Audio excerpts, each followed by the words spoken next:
Why is money liquid? Why is money currency? Why is currency water? Why is a water tied to money? Why is money tied to the government, tied to banking? What is banking? Why is it all connected, and how is it all connected? And what the heck am I talking about? Because money flows like water, does it not? It goes right through your hands like water, because money is essentially water. If you've listened to Jordan Maxwell, then you know all this. But money, banking, it's all connected.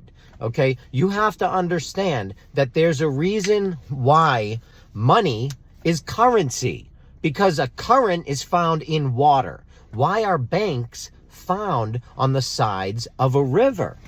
Why are a bank? Because that's where you put your money. Why is it found on the sides of the river? Okay?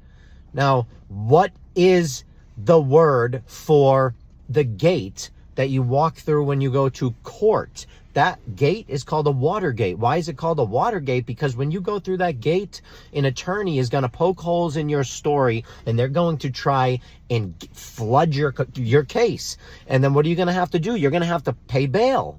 Why are you bailing out? That's a nautical term. What happens if you need money? You might need major money to pay bail. You might have to put your house up for sale. Why is your house sailing? Your house is sailing? What happens if you can't pay bail?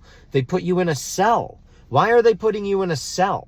Okay? Because essentially we are all batteries. And then they charge us. Why are they charging us? Because we are batteries. We have water in us. Water is a conductor of electricity. We are a part of a system that's much bigger than us, that's been designed with words and terms through banking and through everything, through this whole system. Okay? That is why money, again, has nothing back. There's no gold, there's no silver. The last country that got rid of gold, the gold standard, was Sweden in 1999. So there's nothing connected to money. How do you think it has value? I mean, if you don't know, most people don't know, and it's understandable because we don't get taught this. Money has value because we are the reason. Well, how? Because it's connected. Okay, it's connected through something. We are part of the body social, or the social security. Okay, that's all connected through our birth certificate, because when the ship pulls into the harbor and it births and we go through the birthing canal, we are connected through terminology and through law. Okay, and when we are birthed, we are the product. We have to show the birth certificate with our date of birth and our weight and all of our information. The same thing that a ship has to do when it arrives at its birth. It gets a certificate of manifest. So it's all the same. It's all the terminology. It's all connected. Okay, and you have to understand that we are the product. Every one of us that works, they assume we're going to pay X amount of dollars in taxes. And so we essentially are part of the body social. We are the reason money has value. All right, so when you learn even how money works and what it is in the first place, you start to realize that we are just part of this system, that you're either a major player and you're either part of the club or you're not. Okay?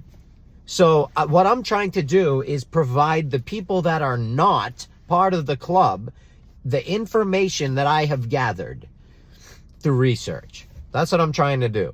So if you want to learn more, and if you think that we've been deceived, but, we've been deceived by the government or by NASA, they didn't land on the moon, but it just stops there. It doesn't. It doesn't stop there, okay? It keeps going and going and going and going and going. Every rabbit hole isn't a rabbit hole at all, all right? You're already in the hole.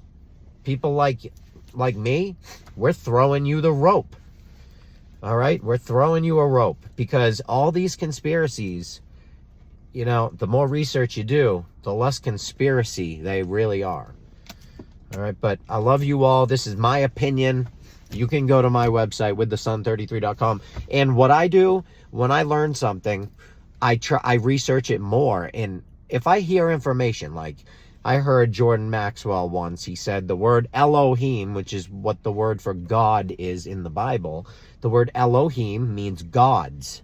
And I didn't believe it, because I was a hardcore Christian at the time. I didn't believe it. What do you mean? So I bought a dictionary. Turns out it said plural gods. So I went out, got another one. I own 16 dictionaries now that say that. So I look until I've burnt out all resources.